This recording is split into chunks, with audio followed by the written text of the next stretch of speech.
Market లో invest చేసి మీ డబ్బులు డబుల్ చేసుకోవాలనుకుంటున్నారా? సుందరరామిరెడ్డి గారి లైవ్ సెమినార్ కి అటెండ్ అవ్వండి.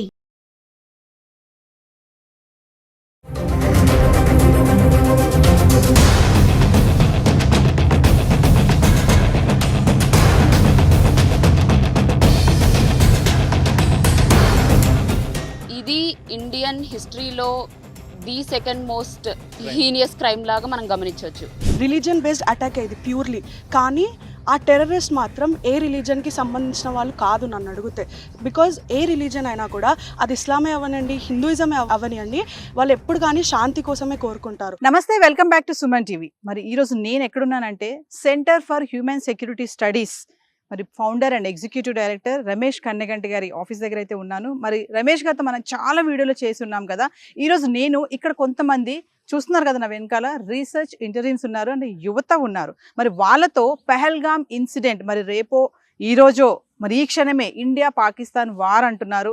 చాలా గందరగోళమైన పరిస్థితిలో ఉంది. మరి దీనిపైన యువత ఏం మాట్లాడతారు, వాళ్ళతో మాట్లాడడానికి నేను ఇంటరాక్ట్ అవ్వడానికి అయితే వచ్చేసాను. మరి ఇంకెందుకు ఆలస్యం, వాళ్ళతో ఇంటరాక్ట్ అవుదాం. Hello sir. నమస్తే అండి. సార్, మరి ఇండియా పాకిస్తాన్ పెహల్గామ్ దాడి జరిగింది కదా, మరి రేపో మాపు వార్ అంటున్నారు. చాలా ఇష్యూస్ చూస్తున్నాం. మరి ఒక్కసారి మీ దగ్గర ఉన్నటువంటి రీసెర్చ్ ఇంటర్వ్యూస్ తో కూడా ఇంటరాక్ట్ అవుదాం అనుకుంటున్నాను. మనం చాలా వీడియోలు చేసాం దీనిపైన. సో ఒకసారి నాకు మీ స్టూడెంట్స్ తోటి ఏంటి వాళ్ళు ఏమనుకుంటున్నారు అసలు ఇన్సిడెంట్ పైన. Before I ask my research interns, నేను మా రీసెర్చ్ ఇంటర్న్స్ని అడగబోయే ముందల భారతదేశానికి పాకిస్తాన్కి మధ్య ఒక యుద్ధ వాతావరణం నెలకొంది. దానికి ఎందుకు కారణం అంటే పెహల్గామ్ జమ్మూ కాశ్మీర్లో అనంతనాగ్ డిస్టిక్లో బైసరన్ వ్యాలీ మినీ స్విట్జర్లాండ్లోకి ఉగ్రవాదులు వచ్చి అక్కడ టూరిజంలో ఉన్న అంటే పర్యాటకులుగా వెళ్ళిన మన భారత పౌరుల ప్రాణాలని పొట్టన పెట్టుకున్నందుకు దాన్ని నిరసిస్తా మా centre for Human Security studies తరపున మా రీసెర్చ్ ఇంటర్న్స్ సుమన్ టీవీ ఆధ్వర్యంలో మేమందరము దేశ ప్రగతి కోసం, దేశ భవిష్యత్తు కోసం, దేశ రక్షణ కోసం, దేశ భద్రత కోసం యువతను ఏ విధంగా మమేకం చేయాలి, ఒక విద్యార్థి ఒక విద్యార్థిని ఏ విధంగా దేశ రక్షణ కోసం పాలు పంచుకోవాలి అనే దాని మీద మాట్లాడుతా, ముఖ్యంగా పెహల్గామ్ ఇన్సిడెంట్ ఇంకోసారి పునరావృతం కాకుండా అలాంటి టెర్రరిస్ట్ ఇన్సిడెంట్ ఇంకోసారి భారతదేశంలో జరగకుండా ఉండాలంటే భారత జాతీయ రక్షణలో సిలబస్లో భాగంగా వాళ్ళు BA చదవని, బీకామ్ చదవని, బీటెక్ చదవని దేశ భద్రత మన భారత మాతని కాపాడుకోవటం అనేది మన ప్రథమ కర్తవ్యము అని తెలియజేస్తా. ముఖ్యంగా ఉగ్రవాదానికి నిరసనగా మానవతావాదానికి జై కొడతా. మానవతావాదం, humanism must prosper madam, not terrorism. Terrorism అనేది దాని అధఃపాతాళానికి తొక్కేయాలి మేడం. సో దానికి సంబంధించి మీరు ఎటువంటి ప్రశ్నలు వేసినా నేను నాతో పాటు మా యంగ్ రీసెర్చ్ ఇంటర్న్స్ రెడీగా ఉన్నారు to answer and also to tell what they have been feeling అంటే వాళ్ళ ఒపీనియన్, వాళ్ళ అభిప్రాయం చూడడానికి కూడా వాళ్ళు సిద్ధంగా ఉన్నారు. మరి పహల్గామ్ ఇన్సిడెంట్ దాడి చూసారు మీరు, అందరు వీడియోస్ కూడా చూసుంటారు. మన తెలుగు వాళ్ళు చాలా మంది దాంట్లో చనిపోయారు. మరి రీసెంట్ గా 1 వీకే మ్యారేజ్ అయిన హస్బెండ్ కోల్పోయిన వైఫ్ గానీ, నవవధువులు, మళ్ళీ నెక్స్ట్ వచ్చేసి ఒక బాబు వాళ్ళ ఫాదర్ ని కళ్ళ ముందే, మామూలుగా మనం ఏదైనా యాక్సిడెంట్ లో చనిపోతేనే చాలా ఫీల్ అవుతాం, అలాంటి కళ్ళ ముందు వాళ్ళ ఫాదర్ ని వాళ్ళ ఫాదర్ ని షూట్ చేస్తే మరి అబ్బాయి ఫీలింగ్ ఎలా ఉంటుంది చూస్తున్నారు. ఇవన్నీ మరి యాజ్ ఎ యువతగా మీరు ఏం చెప్పాలనుకుంటున్నారు దీనిపైన? మనం ఇప్పుడు ఈ పహల్గామ్ అటాక్ చూసినట్టయితే ఇది ఇండియన్ హిస్టరీలో the second most heinous crime లాగా మనం గమనించవచ్చు. ఫస్ట్ ది మనం అబ్జర్వ్ చేసినట్టయితే 24/11 అటాక్స్ మనకు జరిగాయి కదా మేడం. అందులో చాలా మంది ప్రాణాలు అయితే ఎలా అయితే కోల్పోయారో, 26/11 ముంబై అటాక్స్ ఎలా అయితే అందులో చాలా మంది ఎలా అయితే కోల్పోయారో, దాని తర్వాత ఇదే చాలా ఒక హీనియస్ క్రైమ్ లాగా మనము ఇండియన్ హిస్టరీలో గమనించవచ్చు. అయితే సార్, ఇప్పుడు ఈ అటాక్స్ యాక్చువల్గా చేయడానికి మెయిన్ రీజన్ ఏంటో మనం తెలుసుకోవాలి. యాక్చువల్గా పాకిస్తాన్ దీంట్లో ఉందో లేదో మనకు తెలియదు. బట్ లిటరల్లీ చెప్పాలంటే వాళ్ళ చెయ్యి ఉంటేనే ఏదో వాళ్ళు చేయాలనుకుంటున్నారు ఇండియాకి, కానీ చేసి ఏం సాధిద్దామని వాళ్ళు. సో ఇప్పుడు పాకిస్తాన్ది లష్కర్-ఈ తైబా ఎలా అయితే మన మీద అటాక్ చేసిందో, మనం కూడా రిటర్న్ అటాక్ చేస్తే మనకి వాళ్ళకి తేడా ఏముంటుంది? చేయాలనుకుంటే మనం కావాలంటే వాళ్ళ ప్రాణాలు కూడా తీయొచ్చు, కానీ ఇండియా అది కాదు కదా.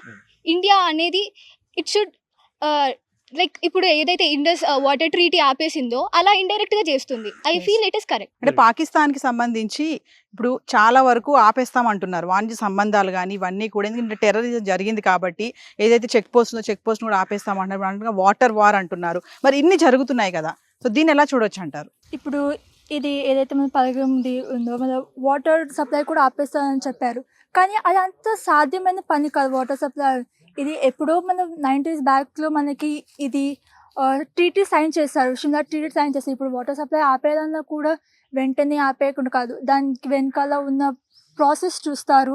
దాన్ని ఎలా చేసి ఒక 10 to 5% వరకు మాత్రమే దీన్ని వాటర్ ట్రీటీని ఆపగలరు.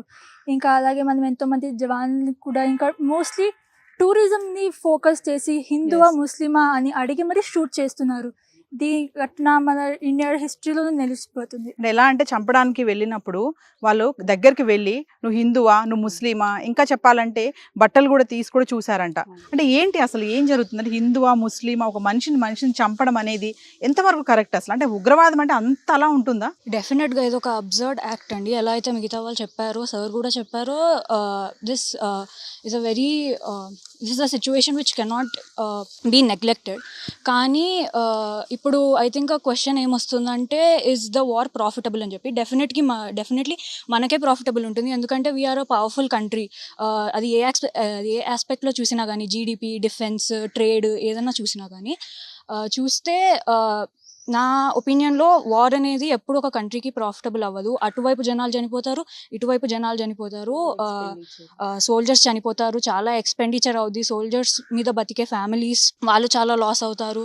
సో ఇది ఎవరికి ప్రాఫిట్ అవుతుంది అని చెప్తే it would be the weapons ఎవరైతే ప్రొడ్యూస్ చేస్తారో వాళ్ళే, ఆ మ్యానుఫ్యాక్చరర్స్ మాత్రమే ప్రాఫిట్ అవుతారు, ఇంకా ఎవరు ప్రాఫిట్ అవ్వరు. సో పాకిస్తాన్కి సంబంధించి చాలా దేశాలు పాకిస్తాన్ ఉగ్రవాదానికి మద్దతు ఇస్తాయంట. అందులో రీసెంట్గా ఏంటంటే టర్కీ నుంచి రాకెట్స్, ఇప్పుడు రేపు వార్ అంటున్నారు, మరి భారత్తో వార్ చేయాలంటే పాకిస్తాన్ దగ్గర అన్ని కొంచెం కొరత ఉంది వాళ్ళ దగ్గర అవన్నీ కూడా. సో వేరే వాళ్ళ దేశాల నుంచి హెల్ప్ అడుగుతున్నారు యుద్ధానికి కావాలని చెప్పి సపోర్ట్గా. మరి టర్కీ ముందుకు వస్తుంది, దీన్ని ఎలా చూడొచ్చు అంటారు? ఇప్పుడు మన భారతదేశంకి కూడా చాలా సపోర్టే ఉంది. లైక్ ఏమంటారు, రష్యా నుంచి సపోర్ట్ వస్తుంది అంటారు, ఇజ్రాయెల్ నుంచి మొన్ననే మనకి మిసైల్స్ వచ్చాయి. మనం ఇప్పుడు మిసైల్స్ మ్యానుఫ్యాక్చర్ కూడా ఇక్కడనే చేసుకుంటున్నాం. సో ఇది మనకి ఇంకా పాకిస్తాన్ కంటే ఎక్కువ డిఫెన్స్ వెపన్స్ మన దగ్గర ఉన్నాయి. సో మనం గెలిచే ఛాన్సెస్ ఉంటాయి. సో వార్ అంటున్నారు, ఇండియా పాకిస్తాన్ వార్. మామూలుగా మనం బుక్స్లో చదివి ఉంటాము, చిన్నప్పటి నుంచి వింటూనే ఉన్నాం కదా, ఇండియా పాకిస్తాన్ యుద్ధం జరుగుతుంది అనేసి. మరి ఇప్పుడు సెకండ్స్లో ఉండొచ్చు, రేపు ఉండొచ్చు, ఇప్పుడే జరగవచ్చు వార్. మరి అంటే వార్ వస్తే నిజంగానే ఎంతవరకు కరెక్ట్ అంటారు? మన ఇండియాకి ఏమన్నా లాభమా నష్టమా, పాకిస్తాన్కి లాభమా నష్టమా? అంటే పాపులేషన్ వైజ్ చూసుకున్నా, సైజ్ వైజ్ చూసుకున్నా, ఎలా చూసుకున్నా India is the most greatest country. And Pakistan population, నేను ఆ కంట్రీ నేమ్ కించపరచట్లేదు, బట్ పాకిస్తాన్ పాపులేషన్ రీసెంట్గా నేను చెక్ చేస్తే ఇట్స్ 25 crores. లైక్ మన యూపీ పాపులేషన్ అంతా ఉంటుంది, it's equal to 1 state.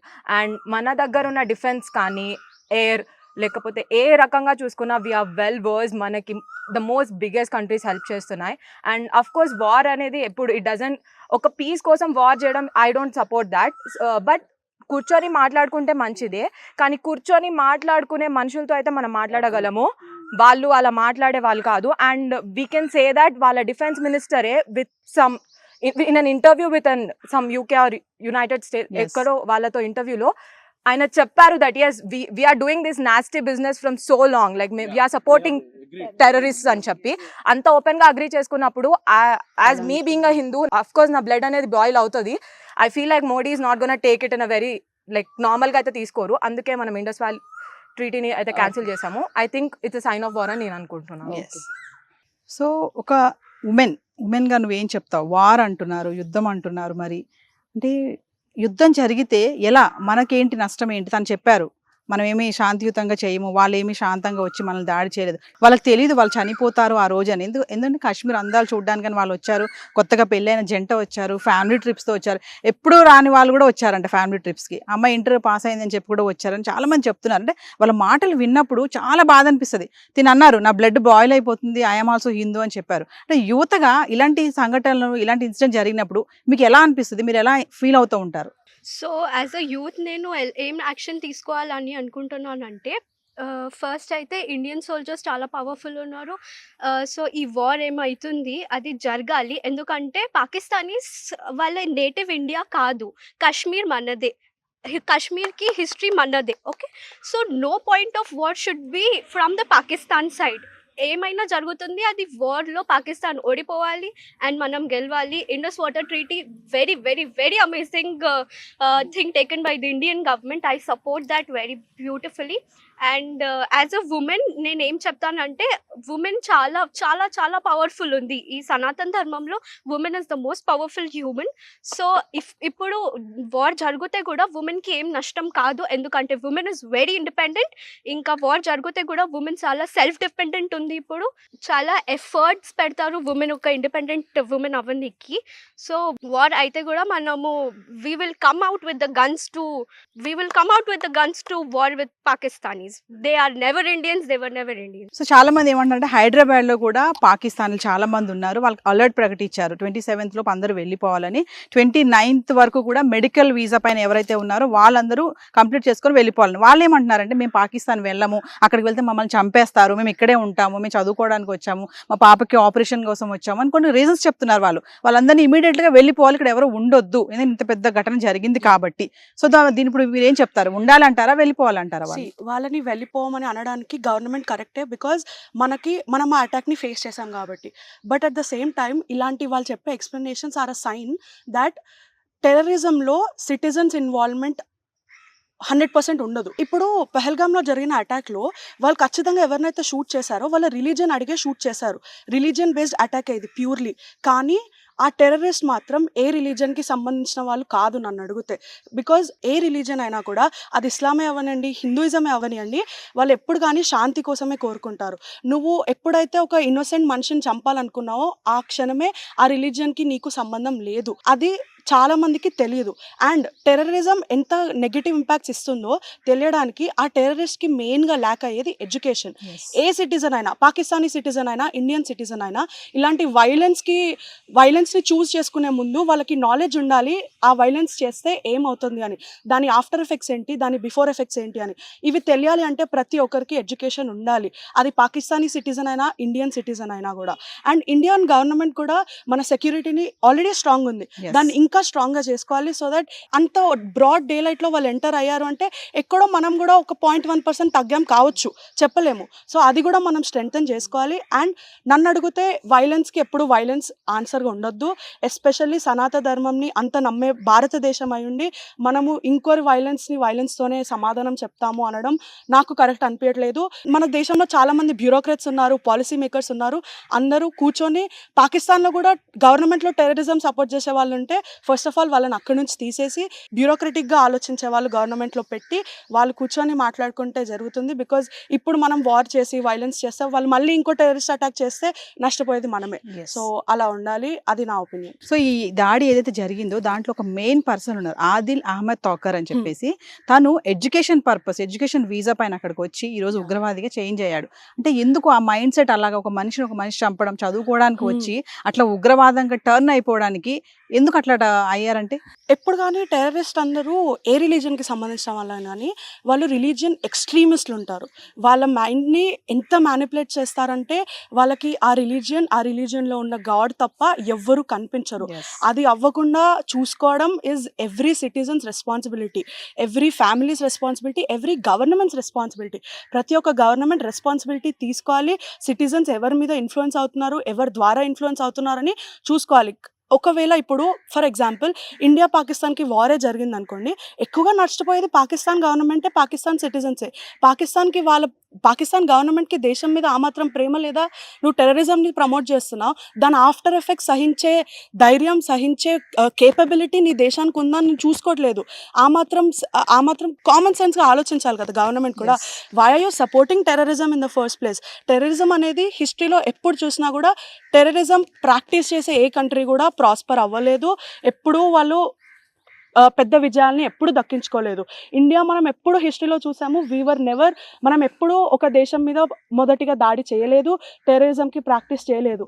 And ఇప్పుడు మనము ఆ పాజిటివ్ ఎఫెక్ట్స్ మనకు కనబడుతున్నాయి. We are a growing country. Pakistan ఎక్కడుంది, మనం ఎక్కడున్నాం? చిన్న కంపారిజన్ చేసుకోండి. టెర్రరిజంని సపోర్ట్ చేసే కంట్రీ ఎలా ఉంది? పీస్ని, బ్యూరోక్రసీని, పాలసీ మేకింగ్ని, డెమోక్రటిక్ గవర్నమెంట్ని సపోర్ట్ చేసే కంట్రీ ఇండియా ఎలా ఉందో చూసుకోవాలి. అది ప్రతి ఒక్క సిటిజన్ నేర్చుకోవాలి. And violence is never an answer for violence. అదైతే అందరు నేర్చుకోవాలి.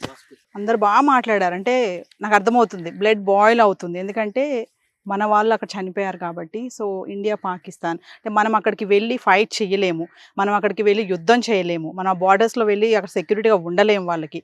అయినా సరే యాజ్ ఎ సిటిజన్గా, యాజ్ ఎ యూత్గా అంటే మనం అక్కడికి వెళ్ళి ఏం ఫైటింగ్ చేయలేము కాబట్టి మనం ప్రెసెంట్ ఉన్నటువంటి పరిస్థితుల్లో మనం ఏం చేయగలము, ఎలా సపోర్ట్ చేయగలం మన ఇండియాకి అంటే ఏం చెప్తారు ఫైనల్గా? ఫైనల్గా సోషల్ మీడియాలో అన్న ఎలా అయినా అట్లా అందరినీ స్టూడెంట్స్ ఎడ్యుకేట్ చేయడం, అసలు ఏమవుతుంది, అసలు సిచ్యువేషన్ ఎలా ఉంది అనేది సోషల్ మీడియా అందరికీ స్ప్రెడ్ చేయడం అనేది it's as a citizen. Okay.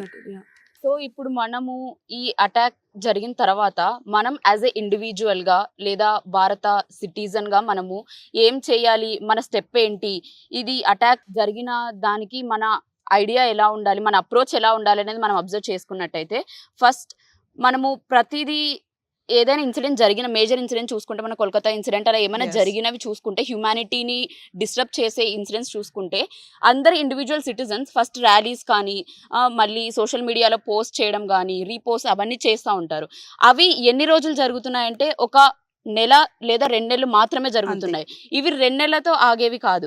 వాళ్ళు ఎలా అయితే కన్సిస్టెంట్గా మనల్ని అటాక్ చేయాలి, మన హ్యూమానిటీని ఎలా అయితే డిస్టర్బ్ చేస్తున్నారో మనం కూడా ఈ 2 నెలలు పెట్టేసి ఆ తర్వాత ఎవరు ఇండివిజువల్ లైఫ్లో వాళ్ళు బిజీ అయిపోతే దీనికి ఒక ఆన్సర్ రాదనేది నా ఫీలింగ్. సో అందుకోసమని మనము ప్రతిదీ ఒక ర్యాలీ చేసినా లేదా ఏదైనా ఒక మెసేజ్ ఓరియంటెడ్గా సెషన్స్ కండక్ట్ చేసినా లేదా గవర్నమెంట్ని ఏదైనా ప్రెషరైజ్ మనం ప్రెషర్ గ్రూప్స్ లాగా యాక్ట్ చేయాలనేది నా ఒపీనియన్. ఎందుకనంటే గవర్నమెంట్ ప్రెషర్ గ్రూప్స్కి చాలా మంచి రియాక్షన్స్ ఇస్తుందని నా ఫీలింగ్. ఎప్పుడు మనం ఒక ప్రెషర్ గ్రూప్స్ లాగా ఫామ్ అయిపోయి ఈ ఇన్సిడెంట్కి మన సపోర్ట్ అంటే లైక్ హ్యూమానిటీని పీస్ని స్ప్రెడ్ చేసేలాగా మన అప్రోచ్ ఉండాలి అనేది, ఏదైనా ఒక ఇండివిజువల్ లెవెల్లో స్టార్ట్ అవ్వాలి అనేది నా ఫీలింగ్. సో ఫైనల్గా సార్ మీ స్టూడెంట్స్ చాలా అగ్రెసివ్గా మాట్లాడుతున్నారు, అంటే ఎలా ఉందంటే ఇంక వాళ్ళని ఇప్పుడు రెడీ వెళ్ళండి మీరు వెళ్ళి చేస్తారా ఫైట్ అంటే చేసేటట్టుగానే ఉన్నారు వీళ్ళందరూ కూడా. సో మీరేం చెప్తారు సార్ ఫైనల్గా? తప్పకుండానండి. ఆసేతు హిమాచలం కాశ్మీర్ నుంచి కన్యాకుమారి వరకు ఒకటే ఎజెండా, ఒకటే జెండా. మన జెండా జాతీయ జెండా, మువ్వెన్నెల జెండా. ఆసేతు హిమాచలం 15,000 కిలోమీటర్లు మన భారత భూ సరిహద్దుని పక్కనున్న Bangladesh, Pakistan, Afghanistan, China, Myanmar, Bhutan, Nepal plus మన వాటర్ బోర్డర్ విత్ శ్రీలంక, దాన్ని కాపాడుకుంటా మనము వాళ్ళతో సత్సంబంధాలు కొనసాగిస్తా ఎవరైతే తప్పు చేశారో ఎవరిని వదిలిపెట్టకుండా వాళ్ళని అధఃపాతాళానికి తొక్కే వరకు, ఉగ్రవాదాన్ని ఊరేసే వరకు మనము మన మానవతావాదము, humanism must prevail over terrorism. Humanism must prevail over other forms of isms. That could be communalism, that could be casteism, that could be regionalism, that could be any other ism. They're all very, very inferior before humanism. What do you say? Yes, sir. ఆ మానవతావాదాన్ని గెలిపించే జెండా, agenda Bharat కుంది. భారత్ అంటే ఏంటంటే building a harmonious and audacious raj for the advancement of talent, trade, technology and then tenacity కే సాత్ హమ్ ఆగే బడ్నే హై. వీళ్ళ యొక్క మరిగే రక్తము, పెద్దవాళ్ళ యొక్క అనుభవము రెండు జోడిస్తే గానీ the will, the skill, then only we can go for the kill. Kill doesn't mean only టెర్రరిస్టులు చంపడం కాదు మేడం, మనలో ఉన్న లేజినెస్ని చంపాలి. ఇప్పుడు ఎంతో చక్కగా చెప్పింది ఏమని చెప్పింది, ఏదో టెర్రరిస్ట్ ఇన్సిడెంట్ జరగగానే బయటకు వచ్చేసేసి కోతలు ర్యాలీ చేసి మళ్ళీ ఇంట్లోకి వెళ్ళి కామ్గా ఉంటాం కాదు. భారతదేశం మంది, మన దేశాన్ని మనం కాపాడుకోవటం అనేది మన గురుతర బాధ్యత. మీ కుటుంబాన్ని మీరు ఎట్లా కాపాడుకుంటున్నారు? ప్రతిరోజు పొద్దున్న సాయంత్రం వరకు కష్టపడి సంపాదించే రూపాయి. అలానే దేశాన్ని కాపాడాల్సిన బాధ్యత ఎవరు చేస్తారు? మనం కాపాడపోతే చైనా వాళ్ళు కానీ, పాకిస్తాన్ కానీ, బంగ్లాదేశ్ వాళ్ళు కానీ వచ్చి మన దేశాన్ని దెబ్బతీరా? ఆ మాత్రం స్పృహ మనకు ఉండాలి కదా. స్వతంత్ర సమరంలో బ్రిటిష్ వాళ్ళు మనల్ని ఊడిగని చెప్పించారు, మన చేత బానిసత్వం చెప్పించారు. వాళ్ళకి వ్యతిరేకంగా మనం పోరాడి మన స్వతంత్రాన్ని మనం సంపాదించుకున్నాం. మళ్ళీ ఇంకొకసారి అలాంటి రోజులు రాకుండా, అలాంటి చీకటి రోజులు రాకుండా మనందరం కలిసి ప్రతిజ్ఞ చేస్తాము. భారతదేశం నా మాతృభూమి, భారతీయులందరూ నా సహోదరులు ఏదైతే మనం ప్రతిజ్ఞ చేశామో ఆ ప్రతిజ్ఞకి మనం నిలబడి దేశాన్ని మ్యానుఫ్యాక్చరింగ్ స్పేస్లో, సైబర్ స్పేస్లో, మ్యారిటైమ్ స్పేస్లో, పొలిటికల్ స్పేస్లో అండ్ సర్వీస్ సెక్టర్ స్పేస్లో ఈ 5 పంచభూతాల్లో భారతదేశాన్ని కాపాడుకునే గురుతర బాధ్యత మనందరిది, మనది. మన జెండా, మన ఎజెండా ఒకటే. మన ఎజెండా ఏంటంటే దేశ రక్షణ, దేశ భద్రత. మన జెండా ఏంటంటే జాతీయ జెండా. ఇర్రెస్పెక్టివ్ ఆఫ్ పొలిటికల్ పార్టీస్, బీజేపీనా, కాంగ్రెసా, టీఆర్ఎస్ఆ, టీడీపీనా, బీఆర్ఎస్ఆ, it doesn't matter. What matters is India's national security, Jatiya Bhadrata. Recently, University Grants Commission has appointed me as the chairman to draft syllabus on national security studies to be implemented in all the 1200 universities in India. I will be fulfilling my duty with great devotion and diligence to deliver to my motherland. Whoever is connected to mother and motherland, there is no defeat. అమ్మకి మాతృభూమికి ఎవరైతే connect అయి ఉన్నారో ఎమోషనల్గా వాళ్ళకి ఎట్టి పరిస్థితుల్లో అపజయం ఉండదు, విజయమే ఉంటుంది. కాబట్టి మనందరం కలిసి మన దేశ రక్షణలో ముందరకెళ్ళాలని చెబుతా నేను ఒకటే మాట చెప్తున్నాను లాస్ట్గా, ఇలాంటి మంచి కార్యక్రమాలని ప్రోత్సహించండి. ఇప్పుడు వచ్చినందుకు మీకు ధన్యవాదాలు. జై హింద్. సో వ్యూవర్స్, మరి విన్నారు కదా యువత ఏం మాట్లాడుతుందో. మరి ఉగ్రవాదం గురించి యువతకి ఎలాంటి అవగాహన ఉంది అని తెలియచేయడానికే మేము ఈ ప్రోగ్రామ్ చేయడం జరిగింది. మరి యువత నేటి తరంలో ఏంటంటే రీల్స్ చూడడం, ఫేస్బుక్, వాట్సాప్ వీటిల్లోనే ఉంటున్నారు. మరి చూసారుగా వీళ్ళు మాటలు వింటే వాళ్ళ బ్లడ్ బాయిల్ అయిపోతుంది. ఎందుకంటే యుద్ధం ఎక్కడో జరిగింది కదా, వాళ్ళ పుస్తకాల్లో కూడా వింటూ ఉంటారు, ఎక్కడో యుద్ధం జరుగుతుంది, మనకేం పని, అక్కడ ఉన్నారుగా సెక్యూరిటీ వాళ్ళు చూసుకుంటారులే, మనం అక్కడికి వెళ్ళి గన్లు పట్టుకొని మనం ఏం చెయ్యం కదా అనుకుంటే కాదు. మనం యాజ్ ఎ సిటిజన్గా మనం ఏం చేయాలి, ఫాలో అవ్వాలి. ఉగ్రవాదం ఏంటి, ఎవరు ఏం చేస్తున్నారు, ఎక్కడ దాడి జరుగుతుంది, మనతో ఎవరు ఉంటున్నారు, మన వాళ్ళు ఎవరు అనేది తెలుసుకోవాలి. వీళ్ళ మాటలు వింటుంటే అసలు ఎంత చక్కగా మాట్లాడుతున్నారంటే అదొకటి. అంటే యువత ఉగ్రవాదం పైన, టెర్రరిజం పైన ఎలాంటి ఆలోచన శక్తితో ఉంది, ఎలాంటి అవగాహనతో ఉంది అనేది తెలియజేయడానికి ఈ ప్రోగ్రామ్ చేయడం జరిగింది. This is Naveena signing off.